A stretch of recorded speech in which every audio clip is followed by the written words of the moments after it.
How you doing? Alright, live here for the past week. It's my worst places to be. I've been here for 3 weeks. I know. I mean, I'll take this over being out in 102-degree weather. Honestly. When they say, She's like, you might have to stay here. I'm like, oh, you mean I get to just sit here and do nothing? No. no, when they said, And when he was standing? Yeah, he was already standing. yeah, that's me. Yeah, I saw him when he was like. Oh no, this is where the news conference is happening. It's not, but they're not going to, it's probably not going to be until like 6 o'clock.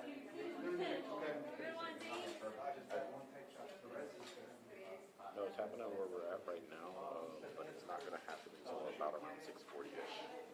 Luisa. Yeah, I'll keep it up there for you. Just, okay, I got you. Not that, Bye, Mom. Yeah.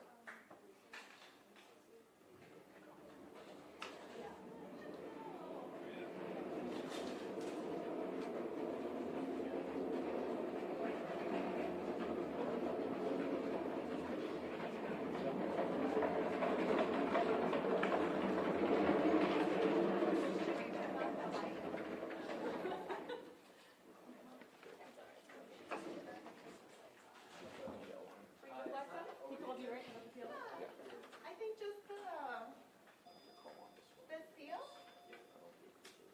Yeah, that's actually better. Yeah. Yeah. Oh, yeah.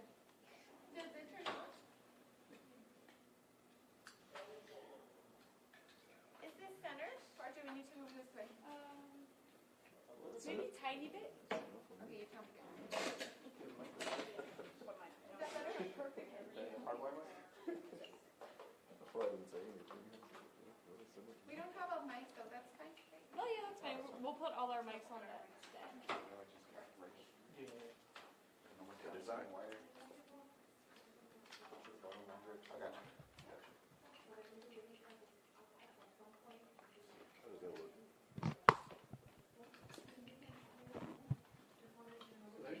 How does that work? Sorry, I'm gonna be right there.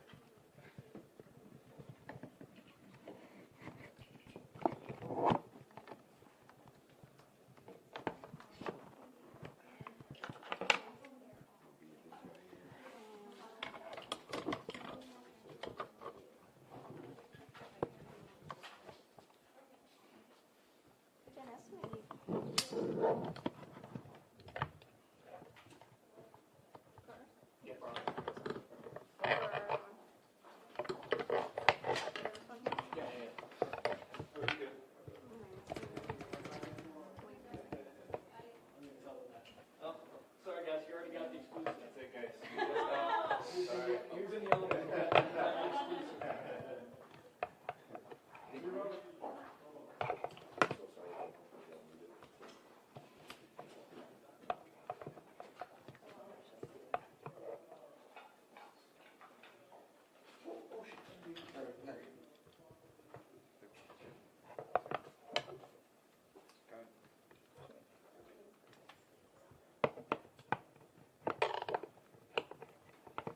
All right, we're gonna take a live bump real quick. I apologize.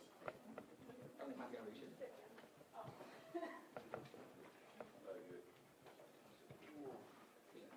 Hey, bro, you're in my shot. We're taking a live bump. Yeah, I got you. Yeah. We're gonna be taking a shot too, so.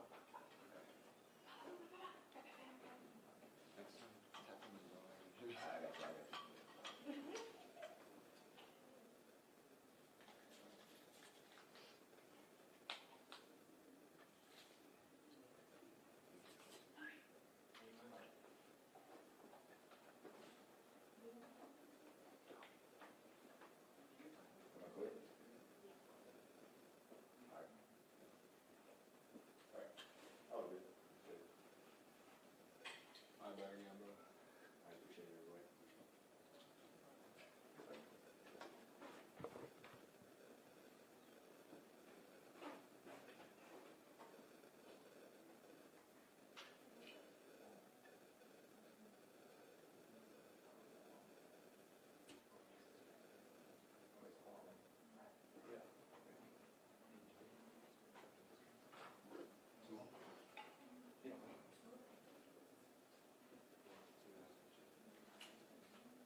Good evening. My name is Bill Hicks, and I am your district attorney.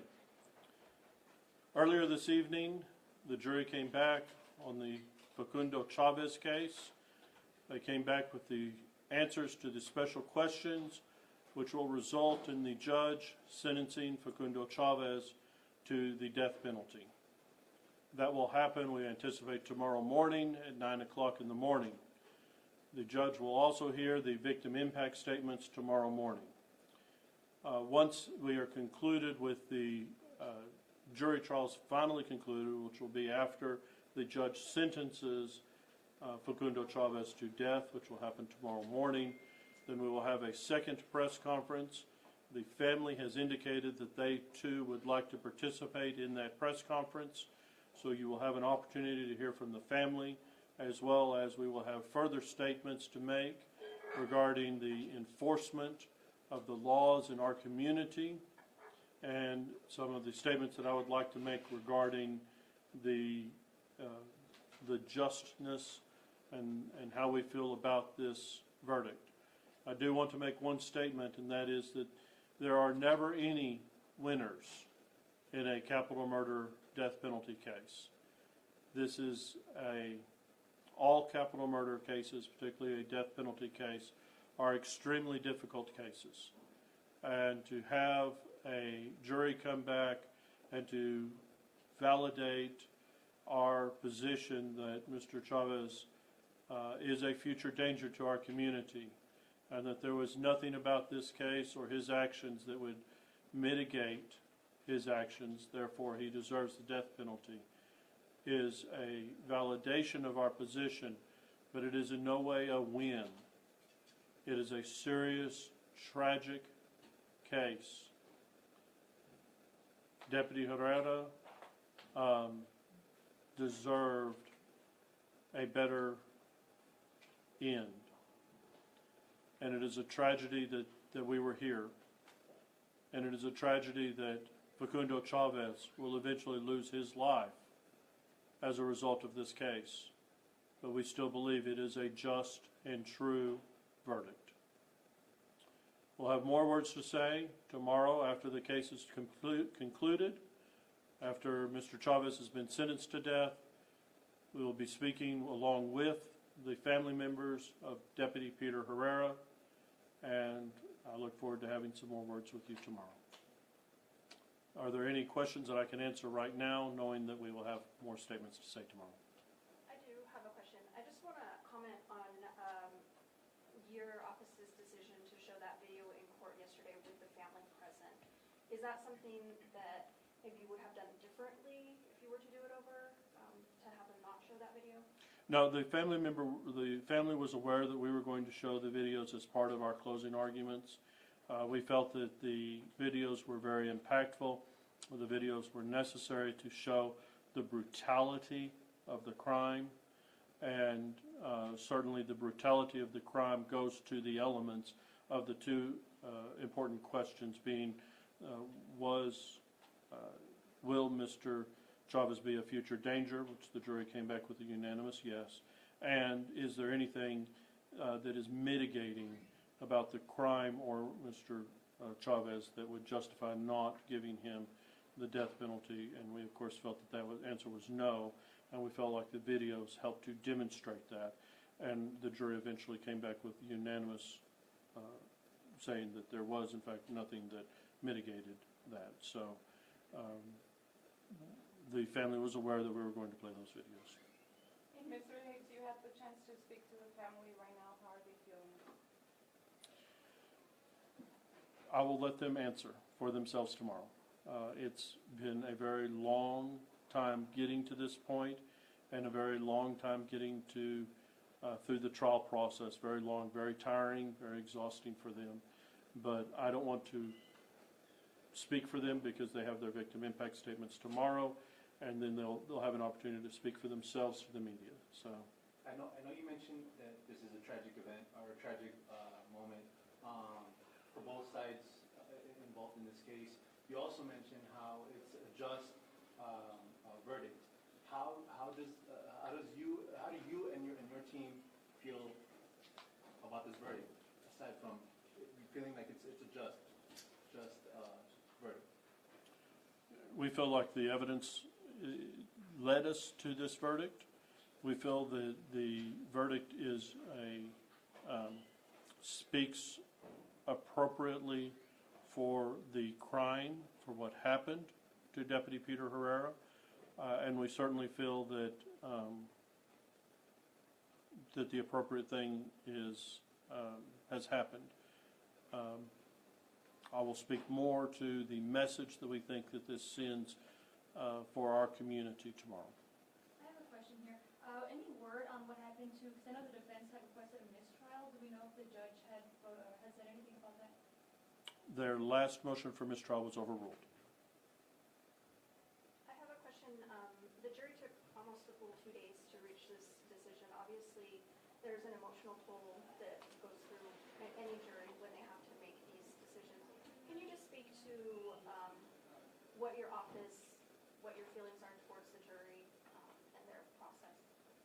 I have, well, it was a day and a half, but I have nothing but utmost respect for the jury. They all showed up, did their public duty, their civic duty. The jury process in a capital murder is a very long process. There's an individual voir dire process where each juror is interviewed individually, and then if you're at the beginning of that process, you may get interviewed, and then 3 or 4 months later get called up and said, guess what, you made the jury. So it can be a very, very long process, and then, of course, the trial itself can be, in this case, 2 weeks long. So it was a very long process for these jurors. I know that they all took their job very, very seriously. They spent hours and hours and hours and hours deliberating. They gave they gave their hearts into this case. I have nothing but utmost respect for the jurors. They did their civic duty, and I'm very proud of the El Pasoans who showed up for jury duty, who went through the process. I'm very proud of the El Pasoans who were selected for jury service and who did their civic duty.